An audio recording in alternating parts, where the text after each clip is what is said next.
is second book of Luke to Theophilus.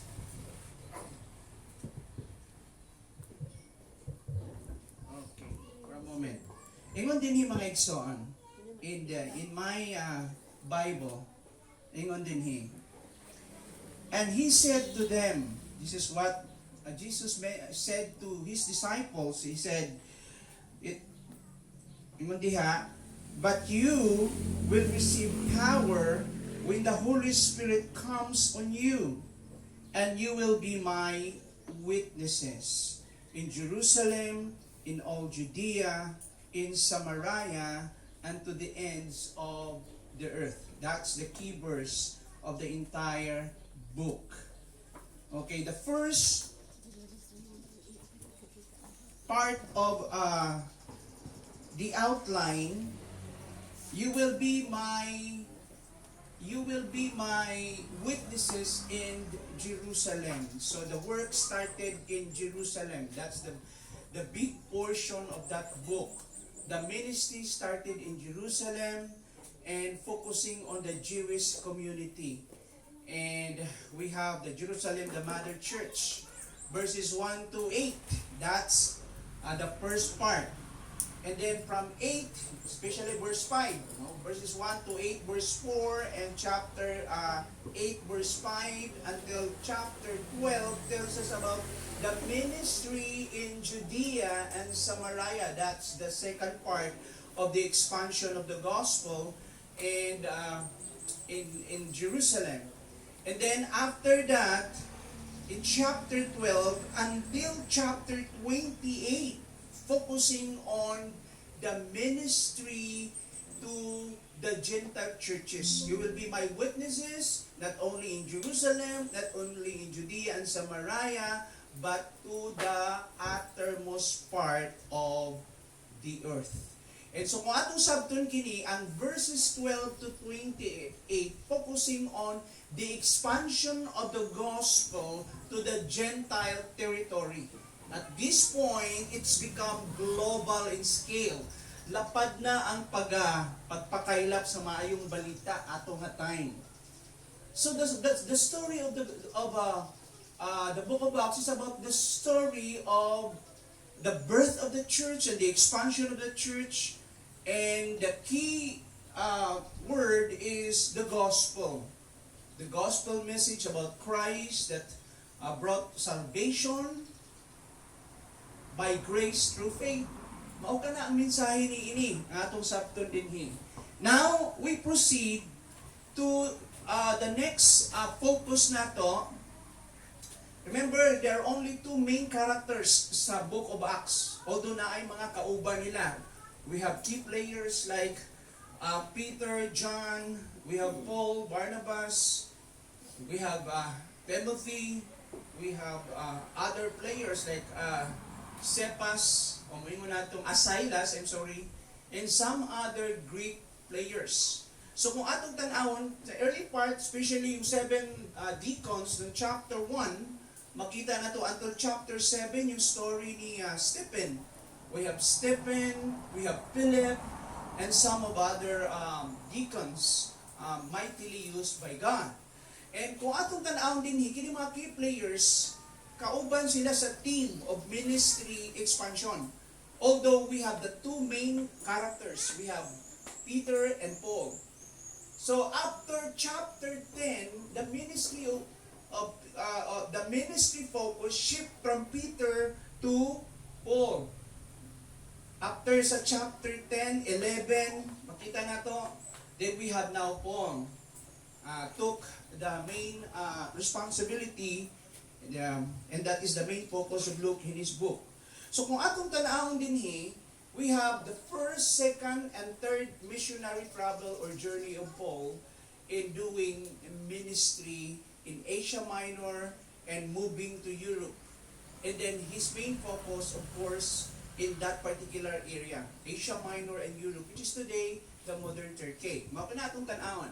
Now we reach now to chapter 19, wherein Paul doing ministry in the place called Ephesus. Mao na yung lugar na atong tan-awon karon. Okay. So our title is The Gospel Transformative Power. Ang makausap nga gahong nagikan sa Ebanghelyo. Nagtuota nga ang mayong balita lang ang tinuod gayud nga makausap sa kinabuhi. No other thing can change. It's the story of Christianity is always the story of the impact of the gospel message. Believing about the resurrection of Christ, the death and His resurrection. And there is a gitawag natong individual impact. There is a change from within. Adunay kausaban. Mao ka na ato makita diha. That is why the term we use, transformation. Something that is happen inside in our hearts. Deep inside. The change is not external but internal in nature. Ang kausaban gikan sa kasing-kasing. That's the story of Christianity. That is why Christianity, first and foremost, is not a religion. It's about having a personal, living, intimate relationship with Jesus. That's Christianity. And the story of Christianity is always about the exaltation of Christ. That is central in our topic. That is the slogan of the Reformation. The Solos Christus. I am the way, the truth, and the life. No one can come to the Father. Listen to me, Thomas, and you disciples. No one can come to the Father except through me. And my claim is very exclusive and very personal. There is no other way. Christianity is not about universalism, that there's so many ways. There's only one single path to God. Usa lang ang kapaingnan paingon sa Ginoo.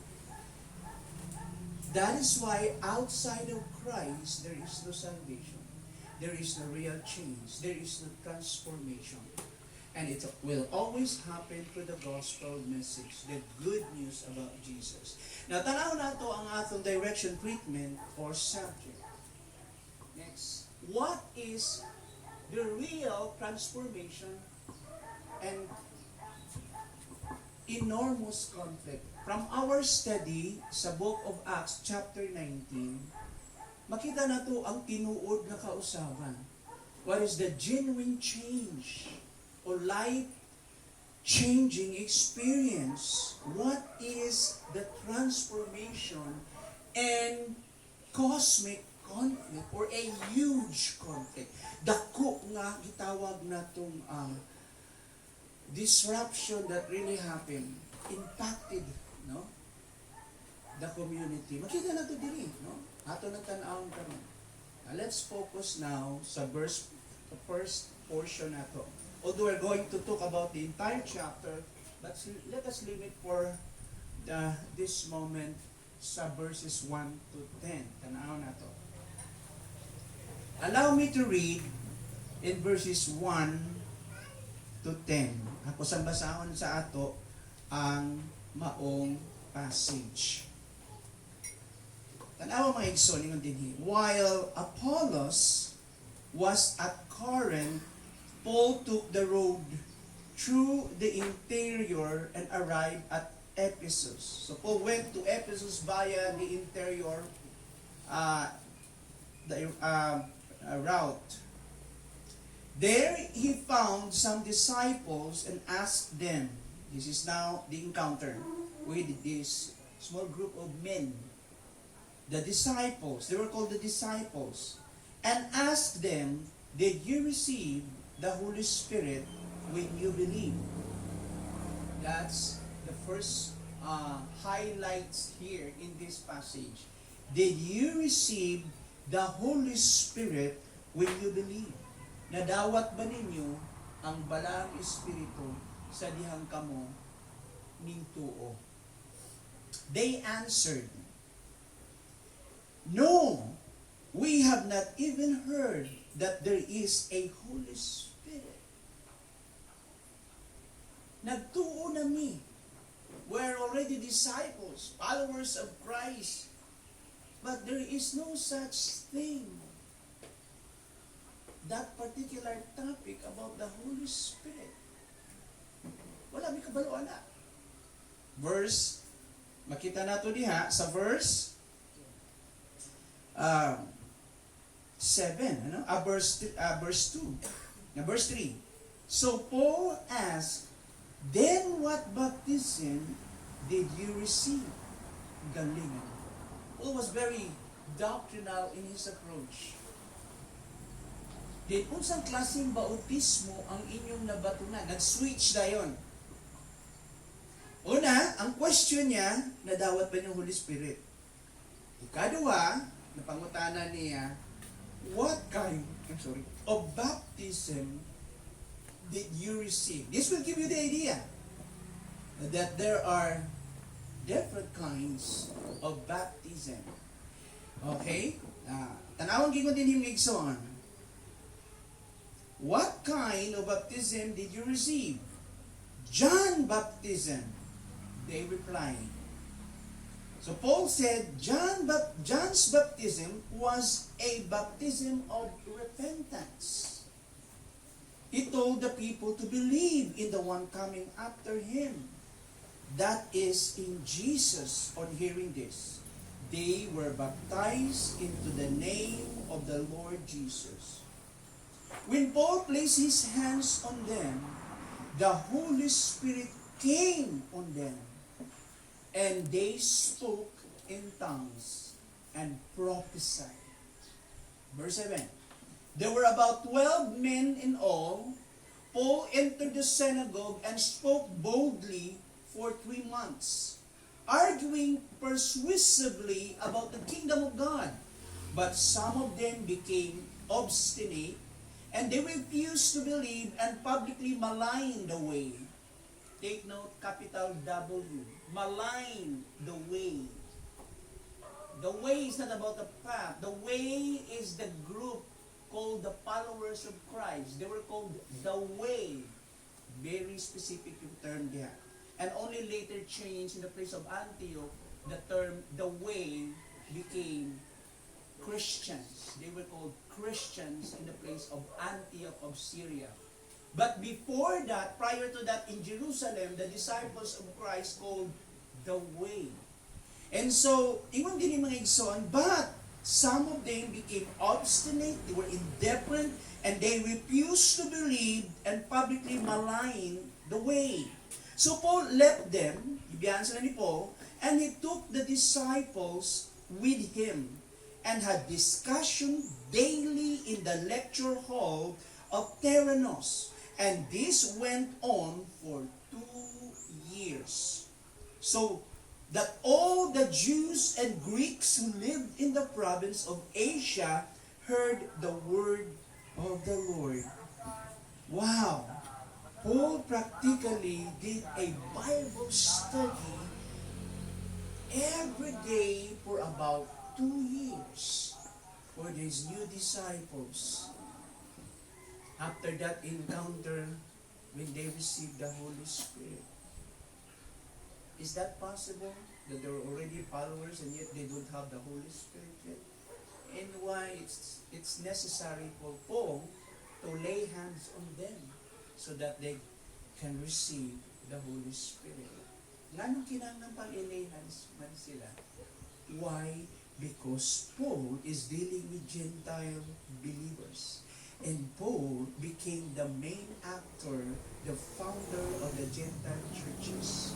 And the authority of the church must flow coming from those selected few men anointed by God at that time as the line of authority. Remember the Jerusalem churches? Okay? Later in Judea and Samaria, they were laid hands by Peter and John so that they can be incorporated or joined to the Jewish community in Jerusalem. And it must have at least Jewish representative like Peter and John because the audience were Jewish and they must be joined or hindi nato ma-appeal sila dito sa Jerusalem church. But remember at the day of Pentecost, they don't need to be lay hands.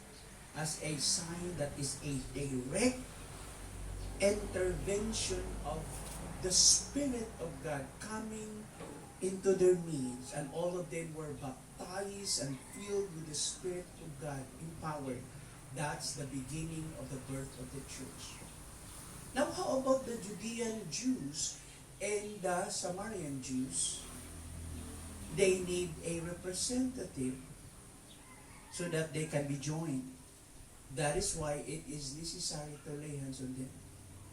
And why is it that also Peter was used in Caesarea to the house of Cornelius, and yet Cornelius was a Gentile? Importante kini so that Peter somehow can become a bridge to convince the validation of that approval coming from God. So in chapter 10, Peter had an encounter with Cornelius and his entire household or family. And then in chapter 11, he repeated that a testimony to the religious Christian leaders in Jerusalem.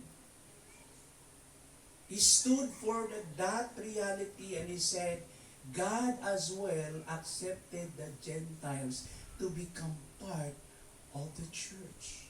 Because a church will not be a church if that is only limited to a certain race, to a Jewish race. The church can only be called church if that is consists of different kinds of people, people of all walks of life, people of various races and colors, cultures and language. Importante na. Then they began to accept that and understood, wow, dili lang palatang dapat maluwas. So, the Gentiles as well is part of the big plan of God. And so, therefore, let's have that as well, an acceptance, and that's okay for us in Jerusalem, that also the gospel will be spread out to the Gentile people. What happened then in chapter 12? We have some missionaries coming from Cyprus, and also they spread out the gospel in Antioch. And therefore, Christianity was born as the continuation of the church in Antioch, the Gentile churches. And the key player is Paul and Barnabas. Why is that Barnabas a Jewish also? Paul is a Jewish as well. A Jewish followers of Christ, okay, used by the Lord to the Gentile churches to continue on that ministry at magpadayon ka na. Because it requires an approval from God and from the church. Nung nahibaw-an ng Mother Church ng Jerusalem na ay nahitabo na conversion dito sa Antioch, pinadala nila na representative si Barnabas to find out what happens there. Nung na-realize nila, wow, that's really the work of God. So Barnabas continued the effort and he teamed up with Paul, and the rest became history to spread out ang Christianity dito. How can ang story mo? And that is why, at that time, they need to be laid hands. Now question, is that laid hand things should be continued today in the same manner? We cannot find the epistles of Paul in the book of Romans, in the book of Corinthians, that at the moment you are baptized by the Holy Spirit, you need to be laid hands. It's become automatic. So at the moment you accept Jesus Christ, you are already baptized by the Spirit. And the idea of the baptism of the Holy Spirit is to join you to the body of Christ. By virtue of that title that you are now a child of God, a follower of Christ, you are already member of the spiritual, invisible, universal body, the Church of Christ. You don't need membership as far as universal uh, body of Christ is concerned. The only thing you have to exercise church membership to make your commitment official, become more visible, and your ministry service become more visible as well, is in the local assembly. Because all who claim that they are the local assembly of Christ, a visible expression of the spiritual and visible body of Christ universal, okay, they need to be organized. They have elders and deacons, pastors, church leaders, and congregation. And therefore, in that arrangement, your commitment should be also visible and official. That is why kita naatay church membership. Kasi hindi pwedeng Christian ka, hindi ka umaattend ng Sunday. At sasabihin mo sa TV lang ko aattend. Paano ni mo sasabihin na, yes, you are part of the body of Christ already. Christian ka na eh. Pero paano mo sasabihin ganon na you serve the Lord? No? In what capacity? Who will recognize your gift? Who will approve that you are also called in that particular ministry? Who will affirm? Who will accept? Who will recognize you? Of course, the local assembly of believers. Kung sa mana, kanang mga local churches, past, present, and as well, future. Sa atong time, kung sa manang mga local assemblies, maunang makita ito, the church in Medina. How do we know that you are in line with the church, the true church of Christ? Because you teach the entire counsel of the Word of God, the Bible. That is why I'm very concerned si Paul. What kind of baptism did you receive? Did you receive the Holy Spirit when you believe? Why? Because it requires the full counsel of God, the full gospel. It is not enough that you believe. You must understand the fullness of the gospel message, that there is that Holy Spirit that you need also to accept. In principle, dili pwedeng Kristohanon ka, believers ka, unya, dili kompleto yung pagsabot nimo sa mensahe ng may balita, especially the language about the Holy Spirit. Because it's the work of the Holy Spirit that will regenerate you, will make you born again. It's the work of the Holy Spirit that will seal you as guarantee for salvation. You are sealed by the Holy Spirit. It is the work of the Holy Spirit, mga igsuon, to baptize you, to join you to the body of Christ. It's the work of the Holy Spirit to dwell in your hearts forever, and somehow you became a temple of God as a sign that you belong to Christ. So if you do not have the Holy Spirit, according to Romans 9 verse 8, then you are not belong to Christ. That is why it is necessary to Paul to teach them and laid hands on them so that they will receive the Holy Spirit. If you are dwelt with the Holy Spirit, gipuyan ka sa balang Espiritu, gisilyuhan ka, gitatakan ka, you are a child of God. And let us assume that you are born again, of course, as well. Because these are simultaneous act, dungan kinitanan, at the moment of conversion. At the moment of what? Salvation. Yung pinakaano na yan. Butang nato sa bigger na picture. The first work of the Holy Spirit during salvation. First, you will be born again, regenerated. Second, you will be sealed. Third, you will be dwelt with the Holy Spirit. Fourth, you will be baptized. And that is a one-time event all throughout eternity experience. Transformation happens first, the first stage, but does not end. The change does not end. It is a process. Balikon ko. Ang kausaban nagsugod sa dihan ikaw na born again. Pero wala maundang diyang kausaban. There's a progression. There's development.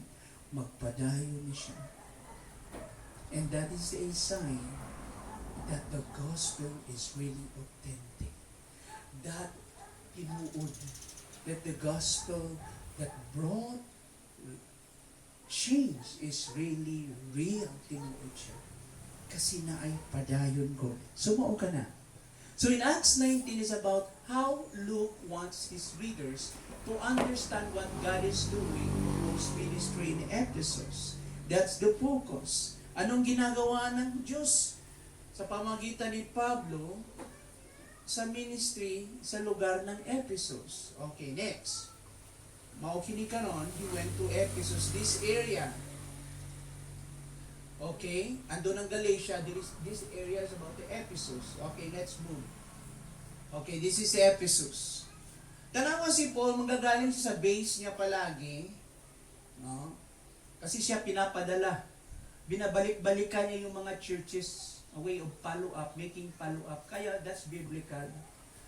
Na-teaching before mo na, dili na, kinanglan ng follow-up kasi Jesus said, follow me. No, that is a wrong context. Jesus, follow me. It means you should be obedient disciples. As an obedient disciples, you have to walk with Christ. You have to obey Him, follow His instructions. So si Paul, he have to provide biblical instruction to nourish them spiritually para mutubo sila. And he has to make follow-up. So na ay mga gitawag na itong follow-up. Balikan na natin. So in Acts 19, God powerfully grows His kingdom in Ephesus. They know. Trabaho ng Diyos nga pandayon ang iyang ginharian. Remember si Christ? He made that statement in Matthew chapter 16. Remember that? Peter, blessed are you, Peter, because you made that such confession, you know, and you heard that from the Father, kanang imong giingon, that I am the Christ, the Son of the living God. You heard this message not from anyone else, but from the Father in heaven. This is my beloved Son, in whom I am well pleased. Listen to Him. Remember sa Transfiguration, sabi ni Peter, Lord, we saw Elijah and Moses talking with Jesus. Let's build 3 houses for them. Ano sa'yo gingon dito? Sa tingog sa Diyos, mauni akong pinalanggang anak. Siya rin paminawa. Diha ako niya nahimuon. That is why manangutana si Jesus, what do you think? Who do you think I am? Sabi ng mga disciples, oh, the people said you are Elijah or one of the prophets. And sabi ni Jesus, how about you? Sabi ni Peter, Lord, you are the Christ, the Son of the living God. Blessed are you, Peter. Mo nang ingon dayon. You are great in that kind of confession that I am the Messiah, the Savior, the Son of God. Blessed are you. Petros. It means you are now firm with your faith. You are no longer Simon or wavering, dili na kagapaling-paling. You are now Petros. You have now having a firm and strong faith. Blessed are you, Peter. And upon this confession that I am the Christ, the Son of the living God, I will build my church. And that is emphatic. Hindi niya gingon, I shall build my church. No. I will. Future, but emphatic. But pasabot, siguradong itukod ko ang akong simbahan. And that is why in Acts 19, God powerfully grows His kingdom. Trabaho ng Diyos yun in Ephesus. Now, unsay mga nahitabo? Empowering Paul's bold spirit-led ministry.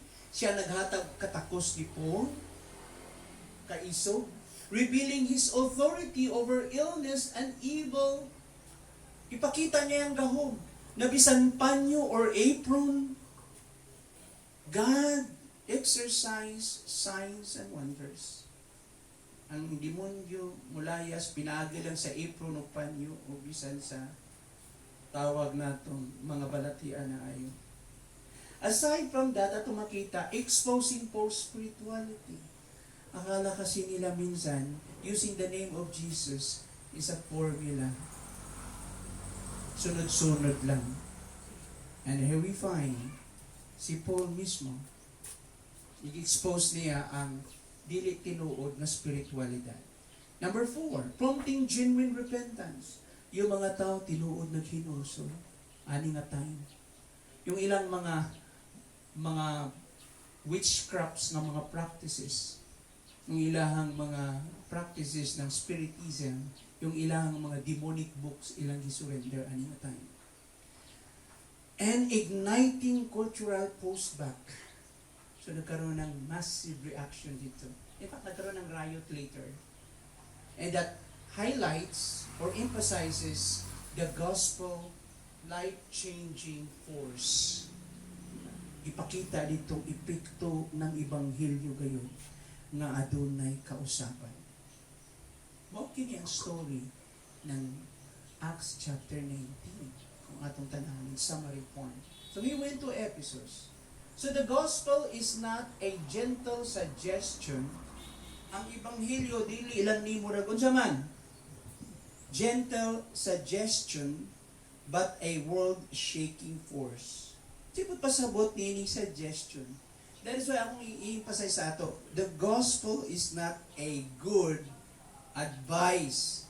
It's a good news because it empowers you, tagaan kag katakos, okay, nga mahimo ang mga butang nga imposible sa imong kinabuhi. It empowers you for change. It empowers you to do the things for the Lord. It empowers you to exercise powers. So yung gospel, mga igsoon, is not a good advice. Unsay ang good advice? Ito yung problema mo sa pamilya mo, o ito yung mga instruction. Do it on your own. Yun ang good advice. Ang good news hindi. He will provide you the instruction, but as well, He will enable you, tagaan kanya katapos, ugahom, nga mabuhat ka na. Yun ang good news. Because there is power. So the gospel is not just a gentle suggestion, but a world-shaking force. It penetrates hearts with the Spirit's light. So, mutuhop kini ngadtos kasing-kasing ho. Pinaagi ko sa balang spirito. Approach all spiritual and moral bonds. Kung napay ni gamot sa imong kinabuhi ng mga sala, iyahan ng bunuton o ibton. If there's some certain bandage, may mo natong nagapos ka sa mga nangagi sa imong kinabuhi o itawag natong naay mga butang na somehow it became a bondage to you, nga dugay na ang buhaton ng gospel, ibto na ang katapusan gamot ana sa imong kasing-kasing. It shatters counterfeit powers. Bungkago niya yung mga gitawag natong counterfeit o mga gitawag natong fake o kopya lang nga dili tinuod na claim o power. I-expose niya ang mga false spirituality and steers the deep spiritual and social currents of the city. Kung unsay realidad ana nga lugar ko ang mga tao very paganistic sila, gasimba sila Dios, yung mga tao is very immoral, the gospel definitely will disrupt that community. Ma-disturb yung community. Ihagwin ang usbon. And not only that, balikon ko, it steers the deep spiritual and social currents of the city so that the coming of Christ makes believers new. Aron sa pag-abot sa Ginoo good, ang mga followers, ang mga nag-ingong believers of Christ, bag-o sila. And not only the gospel will do that, it will also expose the darkness that clings to the world and provokes resistance from every idol and system that refuses to bow to the Lordship of Christ. Kaya nga, minsan yung gospel is controversial. Kaya nga naman, may mo ng kalibutan, mauning kultura, atong gakson. May mo ng Biblia, mauni ang angay, sundon. May mo ng Biblia, diba? All sorts of, itawag natong mga practices outside of the scriptures is sin. Immorality is obviously sin. There are many forms of immorality. Fornications, adultery, perversions, homosexuality, all types of sexual and immoral act is sin. May mo ng Bible. May mo ng society. No. There is an acceptable, yun na itong yun na itong acceptable practice of culture today. Na okay lang i-accept na to. Like yung practice ng LGBTQ. What you should do. You know, ang gospel way on na we are all sinners. Kitang tanan makasasala. But the gospel also said, God offered His Son for salvation, so that anyone who embraces Christ shall not perish and die, obliterated or destroyed, but have everlasting life. That's the gospel. There is hope in Christ. There is forgiveness in Christ. God is merciful. God is compassionate. Maluluyo na Ginoo. That's the gospel. But we should not forget God is holy. And He declared that everyone falls short of His glory. Ang tanan nakasala. Atong tanawon mga igsoon. So the gospel's work is both deeply personal and broadly massive, enormous, or huge. Dako kayo. Balikon ko. Ang ebanghelyo, trabaho sa ebanghelyo, ay personal good. Mauna, pag ikaw nakadungog sa ngayong balita, nag-epekto sa kasing-kasing kinabuhi. Ikaduha, dili namon sa imuha.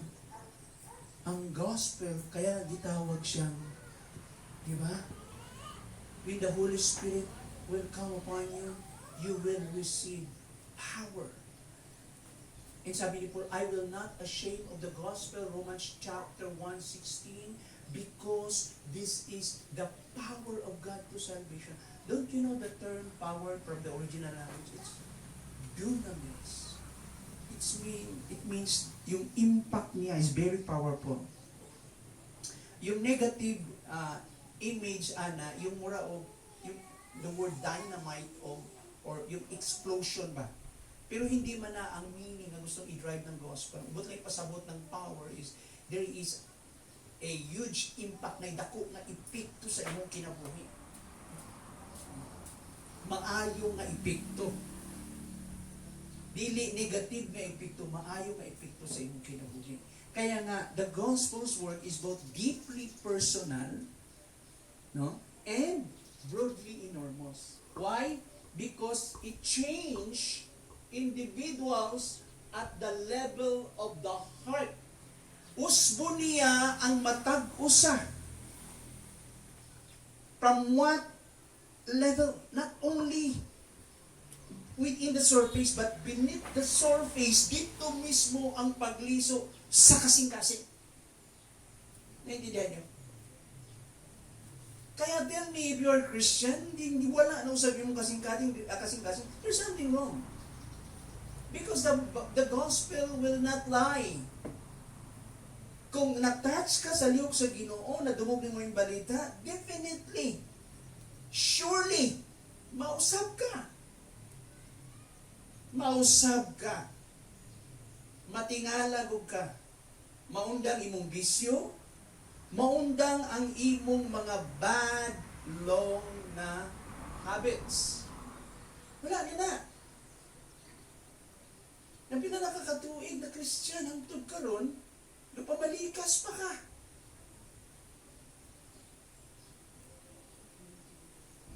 I hope na pag nasuko ta, di kita mamalikas. Question, we are not perfect. May time attempt ang uban sa ato. Amen? Ikaw mismo mo'y makabantay. Let's say, nakapamalikas ako sa kakristohanon. Anong epekto sa iya? Kung si automatic reaction niya, yung conviction niya sa sulod. Ano saan? Masubo! Masubo, di ka malipay.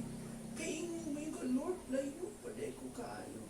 And that it humbles you. That you need, tawag na itong a process to continue to improve in holiness. Kasi trabaho lang ng Diyos yung change. Hindi ko giingon ako sa Kristohan, dili na masigya, naatana.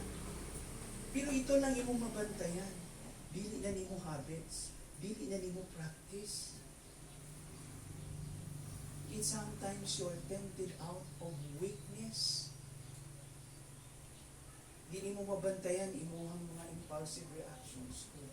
It means na apay residue na dealing dito na kailangan tangtangon nimo. Might be that is your weakness in the past. Ang uba naman, ang ilang weakness in the past, labing luuran na. Pagka-Christian na kakaroon, hindi ka na pusong mamon, ubalat sibuyas. Amen? May nga di, ingon ng psychology, no. Tinuod na, mo undergo ta ng hormonal change, sabi ng mga babae, you're getting in age, nagiging sensitive kayo. Diba? Pero hindi lang ang babae sensitive, ang mga lalaki din. Amen? Kaya sa mga bagong menu, pag sweets ko, what do you like? What do you like, honey? Coffee? Bread? Or me? Diba? Pag nag-serve ko, wow, talaga kompleto. With kiss pa, with, diba? Now, over the years, na yung panag-uban after 10 years, 20 years, 30 years, malimot naman taan na. Pag nawaga ng imo niya, di ko ang magpasukad pa ka. Wala mga ingana na, di ba? No, like so, human as we are. Pangitao na ito na usay, we miss that, di ba? Atasa ka mo ito na miss din yun natin. Yan yung mga dugay ng minyo, di ba? O sabihin ka, pero hindi mo kahinga, nakaayo ka, di ba? Ya, magsilusan na din ng trabaho, silusan ng mga apo, silusan na, di ba? Oh. Pero ang rason lang yun dito, kapasuko-suko ka kay, na-miss ni mo to. No? Pero hindi ibig sabihin, i-question mo yung commitment niya sa imo, ha? Di ko na mausap. Balik ta sa istorya ng Iso. Hindi ta perfect eh. Di ba? Pero ito lang. As we grow as Christians, we continue to become what? Tolerance, patience, loving. Usahay ma-irritate ka. Hindi ka likayan kita minsan. May ka, dili annoying yung kauban ako. Usahay ikaw po. Pareho mo. May panahon na annoying po ka. Pero ang buhato na to, we should not stop believing that transformation is a continuous experience. Ang kausaban, padayon ka na. Kung atong makita ka na, nangabot mo ko diha. Pasensya na ho. Medyo sa mawa siya. Okay.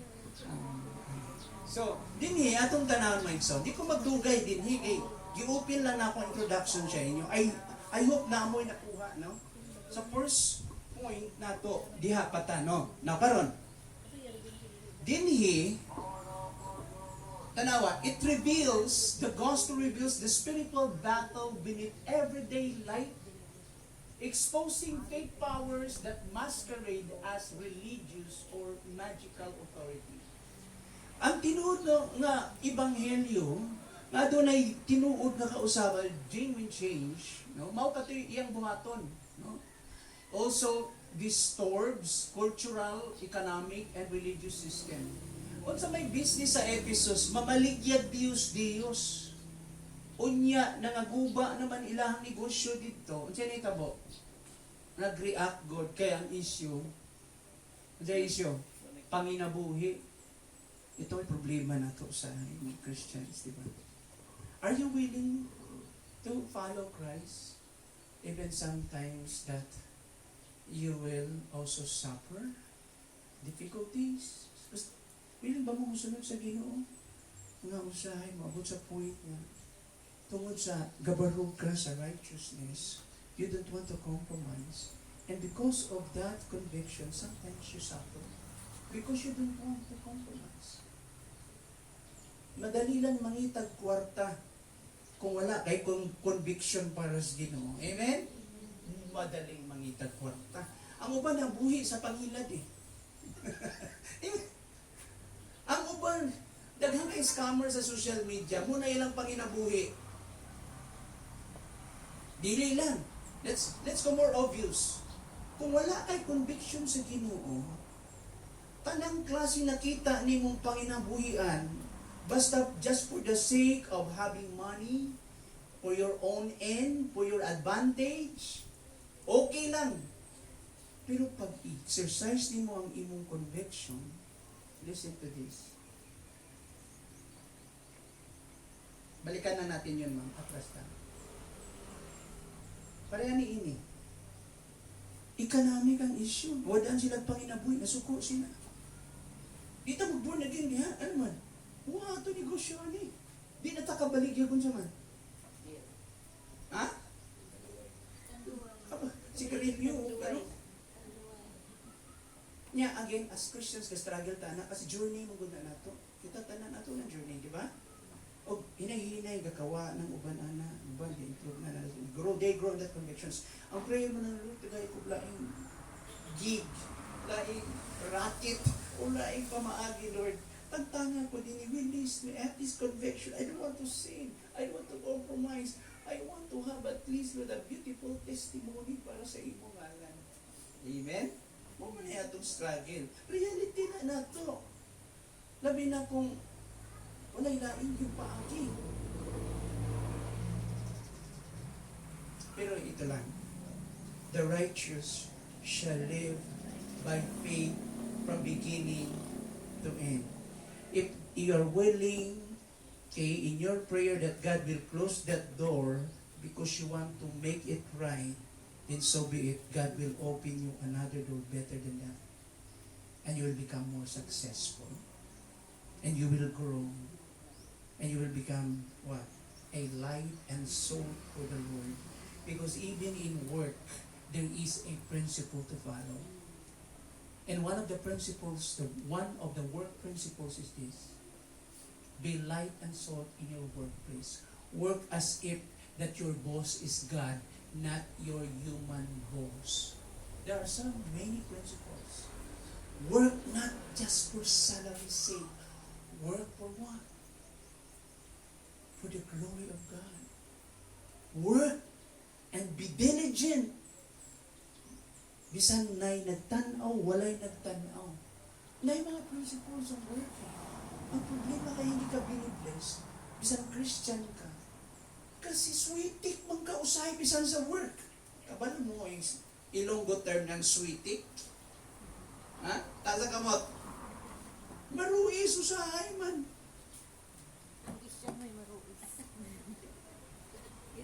Ito makatuna na makatuna ang honesty sa sulod pala ng balay. Labi na mo grow ka sa isang Christian parents. Anak, iuli ang sukli pag human o palit. Madiyan ang sugod eh.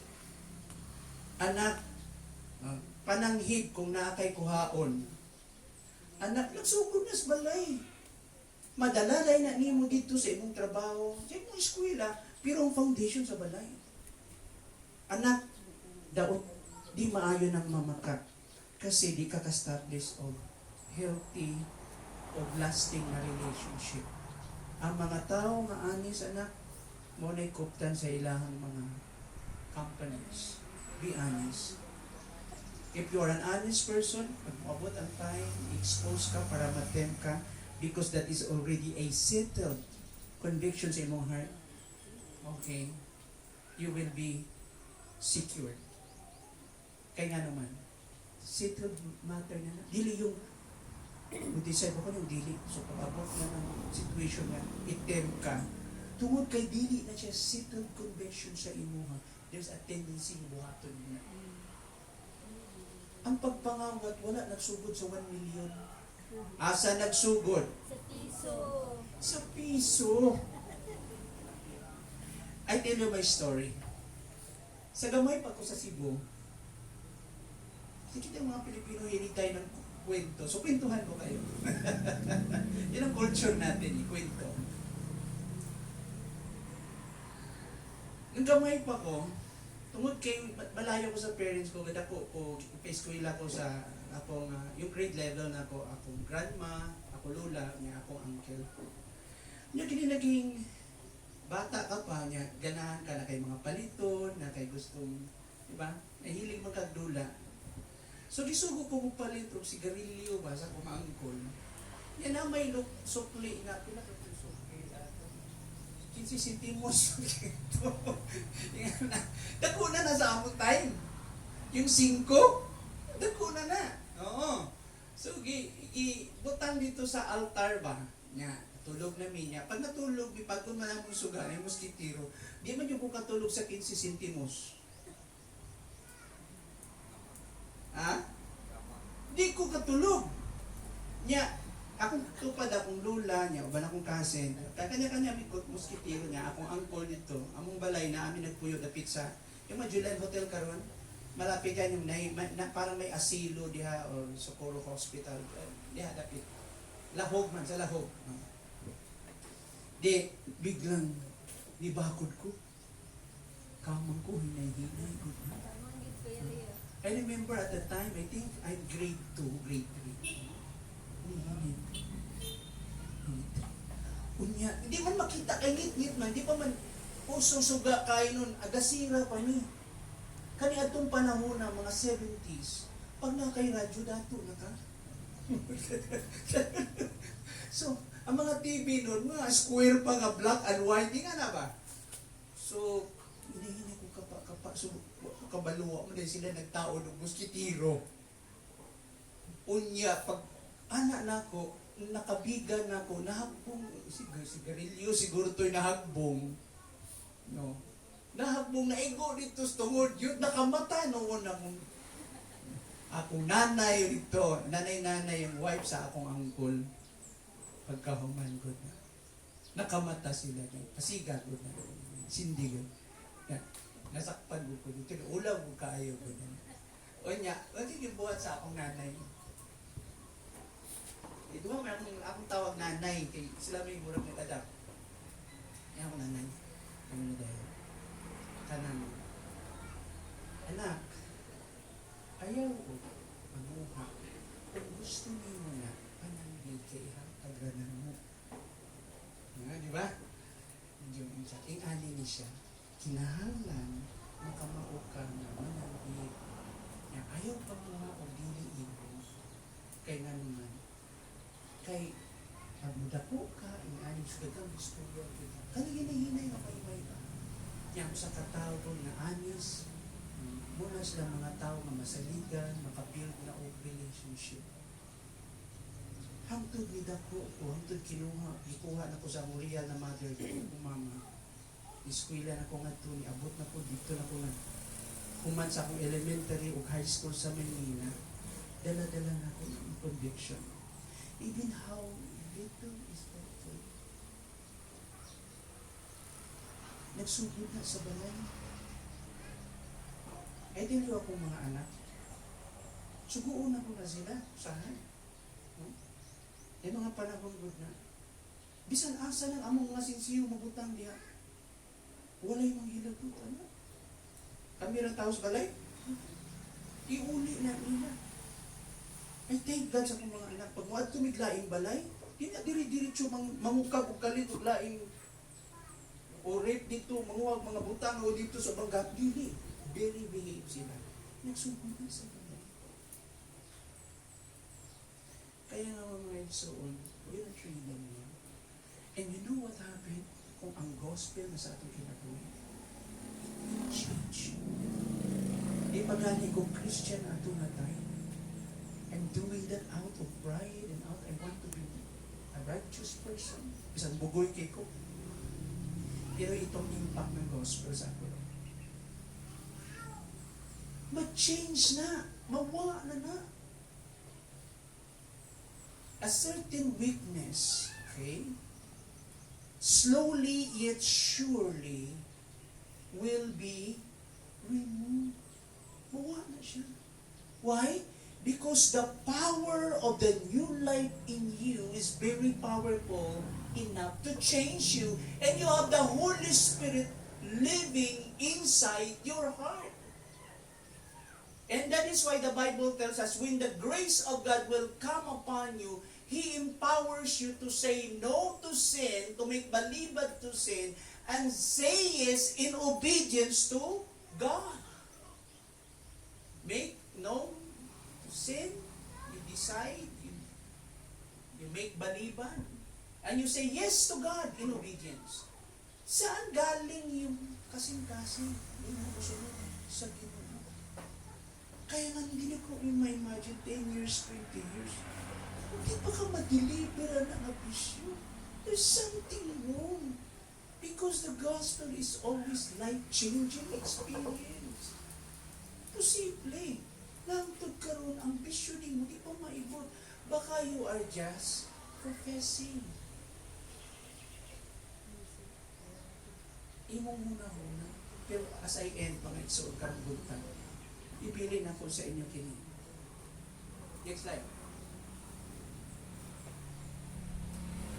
It shows that the gospel advance engaged a huge conflict between the kingdom of light and the forces of darkness. Pag musunod ka sa usa ka community, ang animal, spirit anang lugar is very immoral. People are very, full of vices, daghan kaayo. Pag musunod ka sa anang community, and you bring with you the gospel, and you share the gospel, yung authentic gospel, yung tinag-ebanghelyo, what happened? It will change the community. And those people who are not happy, they will be disturbed. So there is disruption. Madisturbo sila. Mag-react sila. And they will make things worse for you. Because their life is being disturbed. Yung panginabuhi nila. But to those who are truly seekers of God, tinuod nga nangita sa Ginoo, tinuod nga nagtimuha sa Ginoo, there will be change. Daghan ang moduol sa Ginoo. Remember,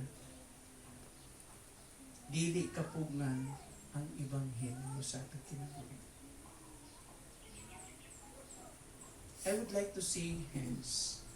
Right hands. Raise up your right hands.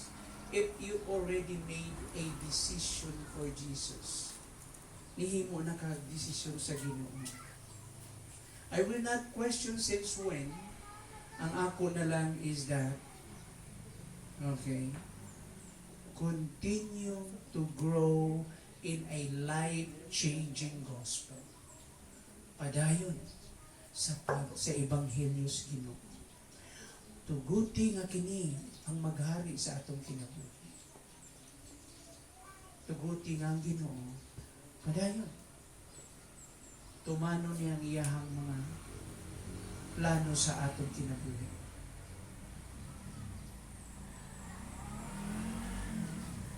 And make a recommitment to God. Make a fresh, new start to God. Ingo, Lord, if this certain area sa akong life hangtod karon gamulto kami, ako nang gisurrender niyo. What is that? You're being impulsive. You are easy to get angry, dali lang ka masuko. Or you are stubborn and unteachable person, di ka patudlo, or might be your weakness or our weakness, eh, di ta kabalibad sa atong mga friends. So that's why kita makompromise sa atong faith. Kay di ka kabalibad sa mga hangyo, sa mga favor sa imong friends, to the point nga imong isakripisyo imong godly conviction. Cut it off, your old toxic barkadas. God will give you a good circle of friends. Yung na itong a new circle of friends na healthy, having a healthy relationship. Mga barkadas na tabangan ka, na they are willing to be accountable with you, na dili ka nila iiwan sa ere. Sa Tagalog pa nga term, walang iwanan. Yung mga totoong barkada na they're committed for life. Mabot man sa time, matigulang ka, maminyo ka, and you're getting in age, nandyan sila pa dahil natanaw ninyo. Kung sa panahon na mutagilid ka, they will always come to the rescue. These are the one, a worthy barkadas, friends. Over the years, wala na usab sila sa ilang pagtanaw sa imo. They will accept you who you are despite of your weaknesses. They will continue to embrace you and accept you and forgive you. Especially godly barkadas with godly convictions, mature people na nakasabot sila na we too, we have weaknesses and we have the tendency, but we will continue to be accountable and we will accept you. So katong mga dili ana, cut it off. Surrender it to God. Might be relationship, nagiging kanulay ka lang gaka-hurt anak nga relationship. Gakaguba imong personalidad anak nga relationship. And that friend of yours or intimate friends of yours, so doon sa imo nga ipalayo kas Ginoo instead nga dadun kas Ginoo. Cut it off. Unsa man na level sa relationship? Di ba? Mortify it. I-set aside mo. Because that might be a hindrance to your progress. Anything na daily healthy sa imuha that you will slow you down o delay you in your gitawag natong walk with God sa imong pag-advance diya sa Ginoo nga makapalangan nimo kali to na ipalayo kas Ginoo. Surrender it to God. Because God, when God closed that door that is so destructive to you, God will open a new door. Okay? And that door is the path of safety. That door is the door for blessing. So pag ang Diyos nag-open ng door sa imo, make sure that is always for your best, for your good and for your best. Kaya nga naman, in the Bible, God works all things according for your good. To those people who are called according to His purpose, He will always do good to them. God is doing, itawag natong this best that you can really experience the fullness of His blessing. Yung katagbawan niya yung ginoo sa atong kinabuhi. Kadaghanang consequences nato sa life ato for our own making, na ato nang tinuyuan man. Antod karon garit pa ta sa consequences. Wala ko nangutang ka was lugar. Antod karon gabayad pa ka sa nangutang kag 5-6, nalubong ka. Sometimes our own making man siya. Surrender it to God. Make a new commitment.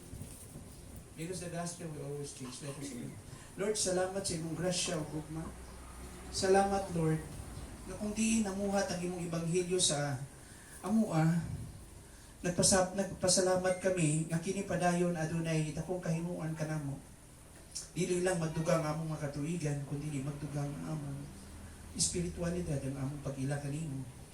Dili lamang Ginoo ang among giampo ang epekto niini sa among kundi sa among lugar, sa among community, sa among trabaho, sa among pamilya. Among gitugyan kini kanimo Ginoo. Ug among pagampo o Dios nga sa padayon nga pagpamuhat nimo Lord. Tuguti Ginoo nga masinati namo unsay buti pasabot Lord God na abundant life. Life full of peace and joy and satisfaction. A life with meaning. A life that is flourishing. A life that is successful. Puno sa kadaugan Ginoo. Among pagampugan takna among gisangat kanimo ang among mga panginahanglan. Among mga problema, among mga kabugaton. Tuguti Ginoo nga tagbuon mo kami niini. Magministeryo ka sa mga butang. Lord na ikinahanglan namo. Ikapa ang mga areas sa among kinabuhi nga ginahanglan og kausaban. Nagahanglan og improvement Lord. Nami mga gipangayo kanimo Ginoo, nami mga pagampo. Dungga o Diyos, kaluoy kami sa among mga pagampo. Salamat sa imong pagtarbo bisang karutaknaan. Salamat paghatag nimo lubway nga kinabuhi. Sa makanunayon nga pag-amping nimo, pagpadagaya sa grasya bisan sa pagkaon sa adlaw-adlaw. Salamat sa relationship, sa pamilya, sa mga anak na imong gihatag kanamo. Sa circle of friends, sa Christian community, salamat. Bisan sa among trabaho, salamat. Kining tanan, gibalik na mong dungog ang himaya, diya lamang sa ngalan ni Jesus. Amen. Ug amen. Manindog kita, the Lord bless you and keep you. The Lord will cause His face to shine upon you and be gracious unto you. The Lord will lift up the light of His countenance and He will give you peace today and forevermore. In the name of the Father, the Son, and the Holy Spirit. And everyone will say, Amen. God bless you.